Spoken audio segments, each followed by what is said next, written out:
오늘 하나님께서 우리에게 주신 말씀은 사무엘하 9장 1절에서 13절까지의 말씀입니다. 하나님 말씀 받들어 읽도록 하겠습니다. 하루는 다윗이 물었습니다. 사울의 집안에 아직 살아남은 사람이 있느냐? 내가 요나단을 생각해 그에게 은총을 베풀고 싶구나. 마침 사울 집안에서 일하던 시바라는 종이 있어서 그를 불러 사울 집안에서 일하던 시바라는 종이 있어서 그를 불러 다윗 왕 앞에 서게 했습니다. 왕이 그에게 말했습니다. 내가 심하냐? 그가 대답했습니다. 예, 왕의 종입니다. 왕이 다시 물었습니다. 사울의 집안에 살아남은 사람이 없느냐? 내가 하나님의 은총을 베풀려고 한다. 그러자 시바가 왕께 대답했습니다. 요나단의 아들이 아직 살아있기는 한데 다리를 절뚝입니다. 왕이 물었습니다. 그가 어디 있느냐? 시바가 대답했습니다. 지금 로드발 암미엘의 아들 마길의 집에 있습니다. 그리하여 다윗 왕은 사람을 보내 로드발 암미엘의 아들 마길의 집에서 그를 데려오게 했습니다. 사울의 손자이며 요나단의 아들인 무비보셋이 다윗에게 와서 엎드려 절했습니다. 다윗이 말했습니다. 무비보셋아, 그가 대답했습니다. 왕의 종입니다. 다윗이 그에게 말했습니다. 두려워하지 마라. 내가 내 아버지 요나단을 생각해 내게 은총을 베풀고 내 할아버지 사울에게 속했던 모든 땅을 내게 줄 것이다. 그리고 너는 항상 내 식탁에서 먹게 될 것이다. 무비보셋은 절을 하며 말했습니다. 이 종이 무엇이라고 죽은 개나 바람없는 저를 그렇게 생각해 주십니까? 그러자 왕이 사울의 종 시바를 불러 말했습니다. 내가 내 주인의 손자에게 사울과 그 집에 속했던 모든 것을 주었다. 그러니 너와 내 아들들과 종들은 무비보셋을 위해 땅을 경작하고 곡식을 거두어 내 주인의 손자에게 양식을 대도록 하여라. 내 주인의 손자 무비보셋은 항상 내 식탁에서 먹게 될 것이다. 그때 시바는 15명의 아들과 20명의 종들이 있었습니다. 그러자 시바가 왕께 말했습니다. 다윗의 종은 무엇이든 내 주 왕께서 종에게 명령하신 대로 하겠습니다. 그리하여 무비보셋은 왕의 아들처럼 다윗 식탁에서 먹게 됐습니다. 무비보셋에게는 미가라는 어린 아들이 있었습니다. 시바의 집에서 살던 모든 사람이 무비보셋의 종이 됐습니다. 무비보셋은 항상 왕의 식탁에서 먹었기 때문에 예루살렘에서 살았습니다. 그는 2다리를 절었습니다. 아멘.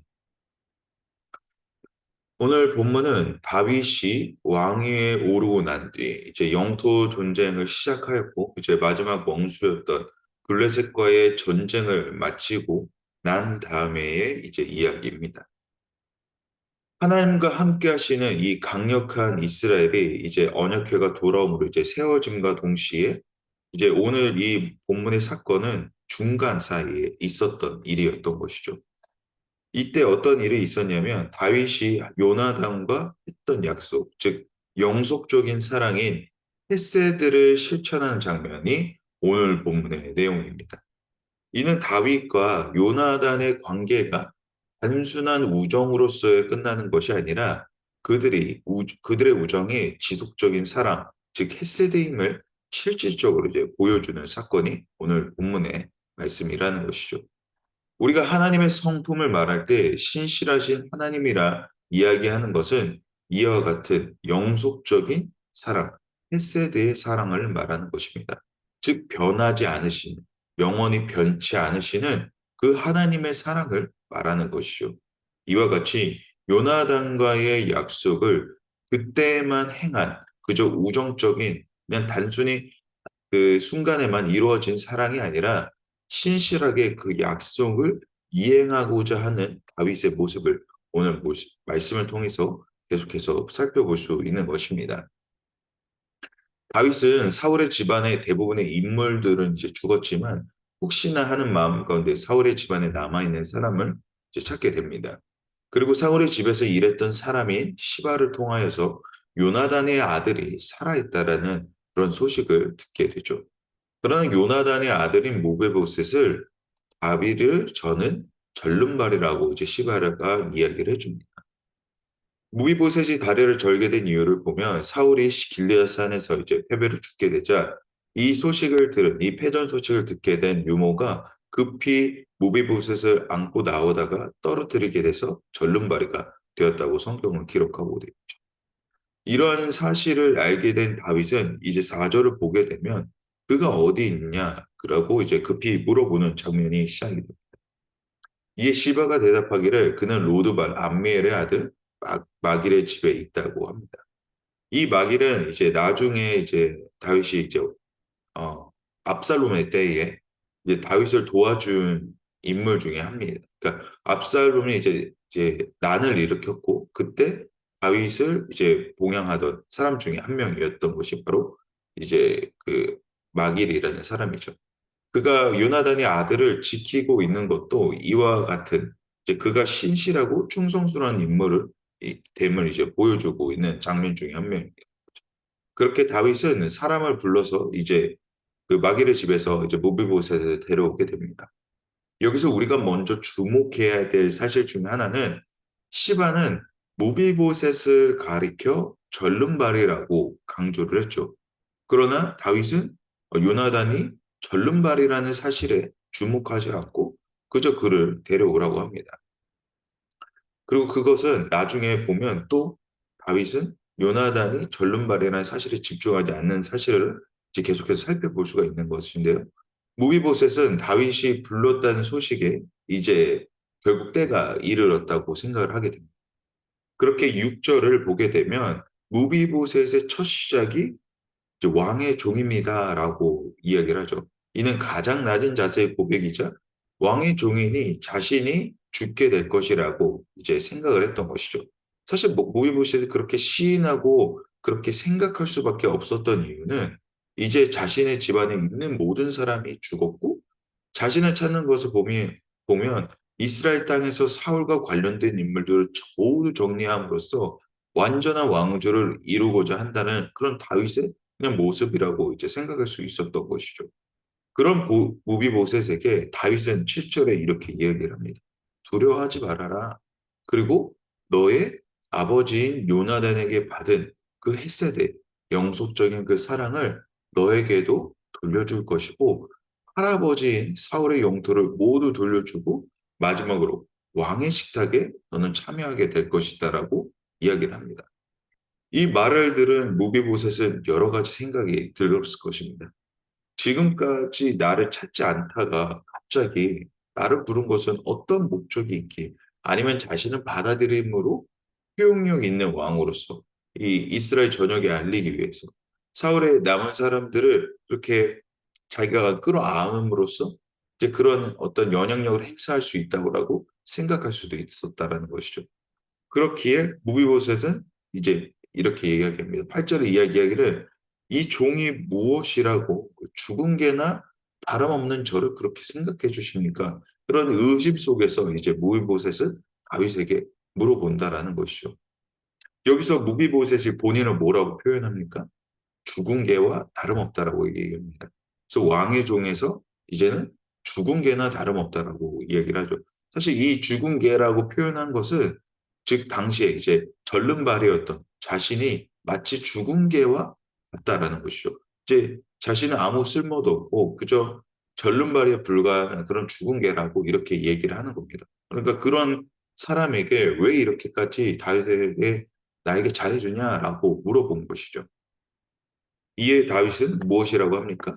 그런 물음과 어떤 두려움에 있는 무비보셋에게 시바를 붙이고 사울의 영토를 관리하게 합니다. 그러니까 이제는 누구의 집에 얹혀 사는 인생이 아니라 무비보셋이 너가 이제 직접 주인이 되어 그 땅을 다스리게 합니다. 그러니까 이제는 절름발이가 아니라 이제 한 땅을 다스리는 지역의 주인이 되게 하죠. 그리고 자신이 직접 일하는 것이 아니라 그 시바를 통하여서 그것을 관리하게 이제 시키게 된다라는 거죠. 이는 호의적으로 이제 보이기 위해서 포장하게 하는 것이 아니라 실질적으로 다윗이 무비보셋을 도우고 있다라는 것을 보여주고 있다라는 것이죠. 그냥 무비보셋에게 너 이 땅을 주고 너가 알아서 관리할가 아니라 무비보셋에게 직접적으로 도와줄 수 있는 시바를 붙임으로 통해서 이 땅을 관리하게 한다라는 것입니다. 다시 말해, 이제는 누구의 집에 얹혀 사는 인생이 아니라 주인이 되어 너의 발을 대신하여 종들이 일할 것이고 더 이상 입을 거나 먹을 것에 대한 걱정이 없이 살게 하겠다는 그런 실질적인 약속을 이는 그저 남같이 대하는 것이 아니라 마지막에 어느 왕자들과 같이 높이 그를 다하겠다는 왕의 식탁을 함께 누리겠다는 그런 다윗의 진심이 담긴 행동을 보여주고 있는 것입니다. 이 온총은 그리고 무비보셋에서도 끝나는 것이 아니죠. 14절에 이제 그의 아들 미가에게까지 전달되고 있음을 보게 됩니다. 즉 다윗의 은총은 단순히 무비보셋에게 국한되는 것이 아니라 무비보셋에 대해서 끝나는 것이 아니라 그의 아들까지 그의 집안이 모든 곳이 모든 그가 속한 모든 것이 그 은총의 영향력을 받게 되었다라는 것입니다. 자, 말씀을 정리합니다. 3절에 시바는 요나단의 아들 무비보셋을 표현하기를 다리를 절죽인다고 했습니다. 그리고 8절에서 무비보셋 또한 다리를 저는 자신을 표현하기를 죽은 개와 다름없다라고 이야기를 하죠. 즉 다리를 전다는 것은 걷지 못한다는 것은 죽은 개와 죽은 것과 마찬가지라고 생각하였기 때문입니다. 그러나 다윗은 무비보셋의 다리에 전혀 관심이 없었습니다. 다른 이들은 그가 다리를 저는 것에 집중을 하지만 다윗은 그저 그가 어디에 있고 어떻게 살았고 그에게 무엇을 줄까 고민합니다. 즉 은총을 줄 사람은 그 사람의 어떤 상태나 행위와 관련 없이 그 주어진다라는 것이죠. 다시 말해 그 대상의 어떤 것에 구애받지 않는다라는 것입니다. 하나님께서 우리에게 베푸신 은총 또한 우리의 행위와는 전혀 관련하는 그저 값없이 하나님께서 베푸신 은혜입니다. 여기서 먼저 우리는 하나님께서 우리에게 베풀어 주신 은총과 은혜를 구분해야 할 줄 압니다. 해야 합니다. 은총과 은혜는 같은 어원에서 옵니다. 헤세드라는 같은 어원에서 왔지만 사용하는 방법은 전혀 달라야 합니다. 먼저 은총은 무엇이냐? 하나님과 사람과의 관계를 뜻하는 것입니다. 즉, 세상과 인류를 위해서 하나님의 뜻과 선물이라는 의미라는 것을 깨닫는 것을 의미하는 것입니다. 즉, 이것을 은혜는 무엇이냐? 인간의 관점에서 이야기할 때 은혜라는 표현을 쓴다라는 것이죠. 즉 하나님께 받은 은총, 그러니까 우리가 하나님께 받은 은혜를 우리가 깨달았다라는 것을 썼을 때에 은혜라고 표현하는 거죠. 그래서 우리가 하나님께 받은 은총이 있습니다라고 이야기하고 우리가 그 말씀을 통해서 깨달았다라는 것이 바로 은혜라는 것이죠. 그래서 우리가 주일에 말씀을 들을 때 우리가 목사님들을 통하여서 설교를 들을 때 우리가 이야기할 수 있는 것은 은혜 받았습니다라는 표현이 적절한 표현이라는 것입니다. 하나님께서 베푸신 은총 가운데서 우리에게 하나님께서 그 말씀을 통하여서 깨닫게 해주셨다라는 것이 바로 은혜라는 것이죠. 이 두 가지 단어를 적절하게 잘 사용해야 한다라는 것입니다. 오늘 본문에 이것을 적용하다 보면 다윗이 무비보셋에게 은총을 베풀었고 무비보셋은 그 은총을 은혜로 받음으로 감사해야 한다라는 것입니다. 이와 같이 하나님께서 베푸신 은총 속에 살아가는 우리는 그 은혜를 발견하는, 깨닫는 삶이 되어야 한다는 것입니다. 그런데 이 은총을 받고자 하는 열심에 대한 우리의 잘못된 이해가 있을 때가 있습니다. 바로 우리는 우리의 스스로의 모습에 한탄하게 될 때가 있다라는 거죠. 내가 이러한 행동을 해서 하나님이 나를 싫어하실 거야. 아니면 이러한 행동을 함으로써 하나님께 더욱 사랑을 받을 수 있을 거야 라는 태도가 있다라는 것입니다. 하나님께서 그럼에도 불구하고 나에게 말씀하는 것이 무엇인가 깨달아 나아가는 것이 바로 은혜 입은 자들의 모습일 줄 믿습니다. 내가 어떤 행동을 해서 하나님께서 은총을 베푸시는 것이 아니라 오늘 하나님께서 나에게 무엇을 깨닫게 해주시는구나. 하나님께서 오늘도 나에게 어떤 삶의 여정 속에서 나에게 말씀하신구나 라는 것을 발견하는 것이 우리의 모습이 되어야 되지 우리의 행동으로 인하여서 하나님께서 베푸신 은혜가 더 크다라고 우리가 그런 태도를 가지면 안 된다라는 것입니다. 즉, 은총을 받고자 하는 선한 일을 하는, 은총을 받고자 하여서 선한 일을 하는 것이 아니라 은총을 내 삶 속에서 발견함으로 나타나는 선한 일이 되어야 한다라는 것입니다. 그리고 그 은혜는 내 삶 속에서만 발견하는 것이 아니라 주변에 너의 그 은혜가 있음을 알리는 것이 중요하다라는 것이, 그리고 이것이 바로 전도인 것입니다. 그 은혜를 내 삶 속에서 발견했으면 그 은혜가 주변에도 흘러갈 수 있게끔 하는 것이 바로 전도라는 것이죠. 하나님을 사랑하는 것은 나만 사랑하는 것이 아니라 하나님을 모르는 모든 이들도 하나님께서 사랑하신다는 것이 하나님의 헤세드, 하나님의 그 영속적인 사랑을 이야기를 하는 것이죠. 하나님께서 당신을 사랑하신다는 그 은혜를 나만이 깨닫는 것이 아니라 주변에도 당신을 사랑하신다는 그 사실을 깨닫게 전달하는 것이, 알려주는 것이 바로 전도라는 것입니다. 오늘 우리는 그 은혜를 입은 자로 이 땅을 살아갑니다. 이 은혜는 오늘도 실제적으로 우리의 삶을 다스리고 있음을 고백합니다. 그리고 이 하나님의 은혜는 삶의 여정에 있어 하나님께서 우리와 함께 하신다는 증거를 발견하게 됩니다. 다시 말해, 세상 끝날까지 우리를 영원히 사랑하시겠다는 그 하나님의 은혜, 그 내가 실패와 어려움의 자리에 있더라도 하나님의 우리와 함께 하신다는 그 약속을 발견한다는 것이 바로 그 은혜라는 것이죠. 그 은총과 은혜를 우리는 적절하게 분별함을 통하여서 하나님께서 나에게 베푸신 것이 무엇인지 올바르게 깨달아야 된다라는 것입니다. 그리고 이 발견은 내 삶 속에서 오늘도 하나님께서 베푸신 은총을 내가 은혜로 말미암아, 하나님께서 베푸신 은혜로 말미암아 깨닫게 된다라는 것. 그리고 내가 발견하게 된다라는 것을, 내가 은혜 입은 자라는 그 사실을 경험하게 된다라는 것. 내가 하나님과 동행하는 인생임을 다시금 깨달아야 된다라는 것입니다. 거룩한 성도가 되었다는 것은 그 은혜를 입은 자요, 그 은혜로 말미암아 이 땅을 살아가는 자임을 우리가 고백해야 된다라는 것이죠. 그러면 정리하겠습니다. 그러므로 거룩하기를 노력하는 인생이 아니라, 그러면 우리는 어떤 인생을 살아야 합니까? 감사하는 인생이 되어야 된다는 것입니다.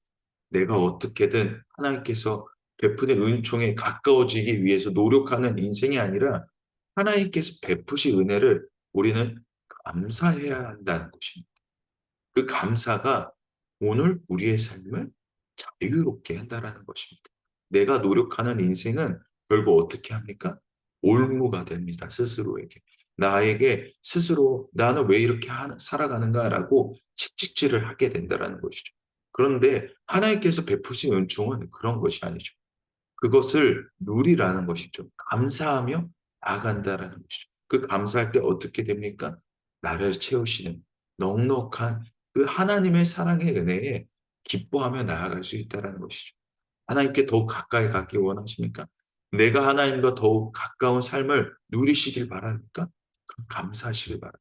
감사하면 그 은혜가 나에게 차고 넘침을 경험하게 된다는 것입니다. 내가 가진 것 하나 없지만 주님이 나와 함께 하신다는 그 믿음이 오늘 나를 가득 채우시는 그 은혜의 증거가 되는 것이 아니겠습니까?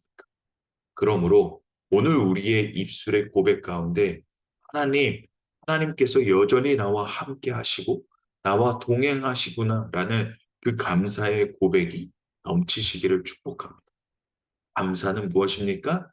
내가 오늘도 여전히 하나님과 함께하고 있음을 증명하는 그 사실이 될 줄 믿습니다. 그것이 우리에게 가득 채워주시는, 하나님께서 부어주시는 그 놀라운 은혜가 아니지 않겠습니까? 그 은혜에 오늘도 감사하며 나아가는 우리 모두가 되시기를 주님의 이름으로 축복합니다.